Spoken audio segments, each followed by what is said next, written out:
Bonsoir à tous et bienvenue dans le MAG sur Sensation Yveline. Si pour certains l'arrivée des beaux jours est synonyme de vacances, pour d'autres il rime avec travail.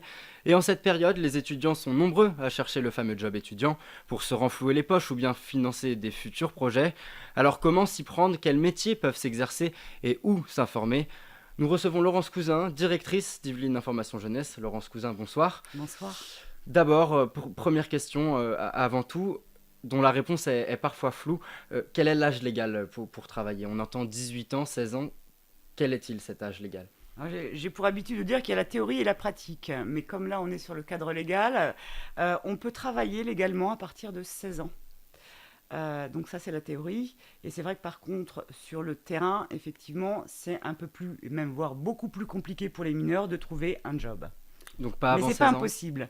Alors là, non, il peut y avoir des dérogations, mais c'est tellement compliqué et peu probable au vu du contexte actuel que je préfère même pas en parler. On a très peu d'expérience professionnelle à cet âge. Comment s'y prendre pour justement trouver ce fameux job et que mettre dans son CV pour paraître crédible pour les employeurs? Alors c'est vrai qu'à 16 ans, c'est pas évident. Alors pour ceux qui viennent nous voir, parce que c'est vrai que c'est tout l'intérêt de venir, de nous solliciter avant d'être dans la démarche et de se renseigner. Là, c'est du cas par cas. C'est sûr qu'un jeune de 16 ans, ça veut tout dire et rien dire.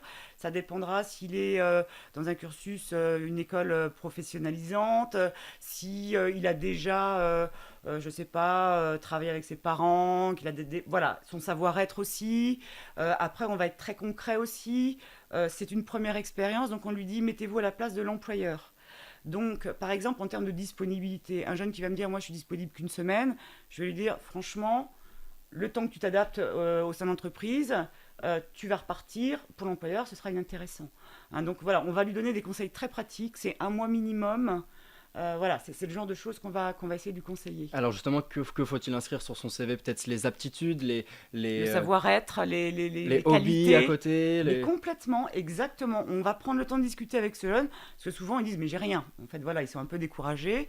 Et justement, en prenant le temps de les découvrir, de voir avec eux ce qu'ils peuvent faire au niveau extrascolaire, des engagements, du pratique sportive, culturelle ou autre, eh bien effectivement, on va pouvoir étoffer leur CV. Quels secteurs vont le plus recruter des étudiants? On parle d'étudiants, mais concrètement, à partir de 16 ans, vous l'avez dit, Hmm. jusqu'à 22-23 ans, la période de fin d'études en moyenne en France, quels sont les secteurs qui vont recruter ces jeunes-là? Alors, il peut y avoir plusieurs secteurs, mais nous, on organise tous les ans, hein, en mars-avril, des forums job d'été, justement. Donc, l'idée, c'est qu'on puisse proposer. Donc, les recruteurs sont sur place. L'intérêt, justement, et c'est pas fermé aux mineurs, donc on les sollicite aussi, on leur dit venez, parce que même si vous ne trouvez pas un job le jour J lors du forum, vous aurez déjà pu vous frotter entre guillemets aux recruteurs et voir un petit peu quel profil ils recherchent. Les recruteurs que l'on a sur ces forums job d'été, justement, puisqu'il dit job dit pas forcément de compétences, ben, il faut que ce soit accessible. Donc les secteurs, ça dépendra de chaque personne, mais c'est vrai que voilà, alors on va dire par exemple la vente, on a aussi Arefa, c'est-à-dire tout ce qui est cueillette au niveau national. Donc ça, c'est vrai que c'est accessible, mais puis il faut avoir certaines qualité à chaque fois pour n'importe quel secteur d'activité, ça reste accessible. La restauration ou l'hôtellerie, encore que là, pour un mineur, il y aura des heures de ne pas vendre d'alcool, il y aura des petites contraintes, mais ça, on les informe. Donc, il y a quand même pas mal de secteurs qui sont possibles. Plutôt du service a priori alors en Oui, premier. on est quand même plus sur du service ou de la vente, effectivement. Vous l'avez dit, il faut aussi que le jeune soit conscient de l'accessibilité de toutes les offres. Oui. Euh, Est-ce qu'un étudiant doit privilégier un job en lien avec ses études? Est-ce que ça peut être plus valorisant pour lui? Et est-ce qu'il a plus de chances d'obtenir justement ce job-là? Quelqu'un qui a un bac plus 2, bac plus 3, voire plus, effectivement, ça peut être une valeur ajoutée pour lui que de chercher un job en lien avec son secteur d'activité, forcément. Et il aura plus de crédibilité, il aura peut-être plus de chances de trouver. C'est pour ça, voilà, il faut s'adapter. Celui qui n'a pas de compétences, bah, il va faire des vendanges, il va distribuer des tracts. On leur dit, ne soyez pas non plus trop difficile. C'est vraiment une question de qu'est-ce qu'on a sur son CV, qu'est-ce qu'on a comme savoir-être. Et voilà, donc il faut vraiment voilà, trouver l'équation entre les deux. On parle beaucoup de CDI, CDD, de contrat intérim. Pour un jeune de 16 ans, ça parle peu, ces mots-là. Euh, Quel type de contrats sont les plus fréquents pour les jobs étudiants et à quoi justement un étudiant doit s'attendre par rapport à son contrat? Alors, l'important, effectivement, c'est déjà de signer un contrat. Hein, effectivement, ça, c'est la priorité. Après, qu'il s'agisse d'un CDD, de l'intérim, etc., c'est pas ça le plus important, mais effectivement, on les informe hein, sur le fait de ne pas travailler au noir, d'être déclarés, parce que s'il y a quoi que ce soit, s'il y a un problème quelconque, ils ne seront pas couverts. Et ça, c'est vraiment le drame. Donc, effectivement, que ce travail-là soit déclaré, c'est la priorité.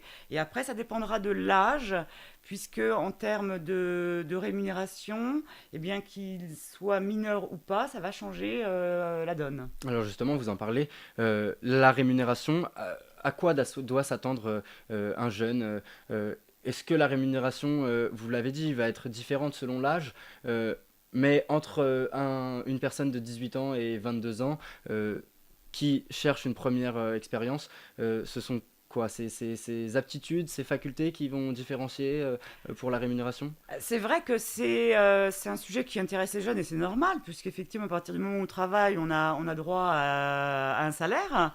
Bah, la base légale, c'est le SMIC. Hein. Donc le SMIC, au 1er janvier 2016, il est à 9,67 € brut de l'heure. Donc ça, c'est le minimum pour un majeur. Parce que ce qu'il faut savoir, c'est que les mineurs, il y a un abattement sur le taux du SMIC.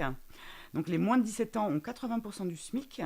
Et les jeunes entre 17 et 18 ans ont 90% du SMIC. Alors après, effectivement, d'avoir plus d'exigences, ça veut dire de mettre en avant des compétences particulières ou autres. Mais sinon, le minimum légal, c'est ça. Vous parliez tout à l'heure du travail au noir, du travail, disons, illégal. Il existe une alternative aux emplois étudiants classiques, c'est le travail chez les particuliers. Est-ce que vous pouvez nous présenter globalement les possibilités qui s'offrent à de jeunes étudiants? On parle souvent de babysitting, c'est ce qui revient. Oui. Quelles sont les différences avec, je dirais, les contrats classiques d'un job étudiant, notamment peut-être au niveau de la rémunération? Alors oui, alors il y a des conventions hein, un peu particulières et c'est vrai que souvent ça peut être du forfait. Après, ça dépend si on parle de l'été, mais c'est vrai que nous on l'a vu puisqu'on proposait beaucoup d'offres de babysitting, mais il y en a de moins en moins pour les étudiants et les jeunes pendant l'été. Aujourd'hui, la demande des parents, en fait, elle est à l'année scolaire. Donc après aussi, c'est voilà, c'est quel type de job je recherche. Donc on va demander aux jeunes. C'est vrai que pour un jeune qui va me dire, je suis par exemple pendant les vacances de la Toussaint, franchement, quelle entreprise va avoir besoin spécifiquement sur une période aussi courte? Donc c'est vrai que souvent, c'est soit tout au long de l'année scolaire, donc d'être disponible suffisamment longtemps et régulièrement, soit effectivement pendant la période d'été qui est plus longue et qui permet éventuellement de trouver ce job. Pour résumer, pour les jeunes qui nous écoutent, où chercher un job et comment s'y prendre, où s'informer pour espérer trouver et décrocher un job. Alors, comme je vous disais, le réseau Information Jeunesse, hein, j'en fais la promotion, mais c'est vrai qu'effectivement, tous les ans, le CDJ a donc à Paris, le réseau yvelinois, on a de nombreux forums job d'été. Donc là, il faut être attentif, c'est de mars à avril. On a notamment aussi un guide hein, qui est téléchargeable et que l'on diffuse gratuitement qui s'appelle Trouver un job.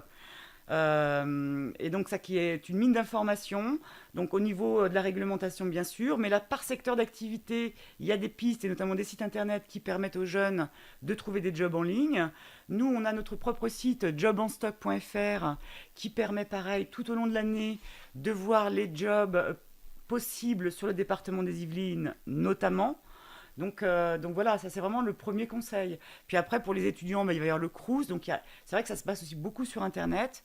C'est vrai que les forums, l'avantage, c'est qu'on a un contact direct, on a un accompagnement et on a des recruteurs sur place. Donc ça, c'est l'idéal. C'est la fin de ce mag. Merci Laurence Cousin d'avoir été avec nous.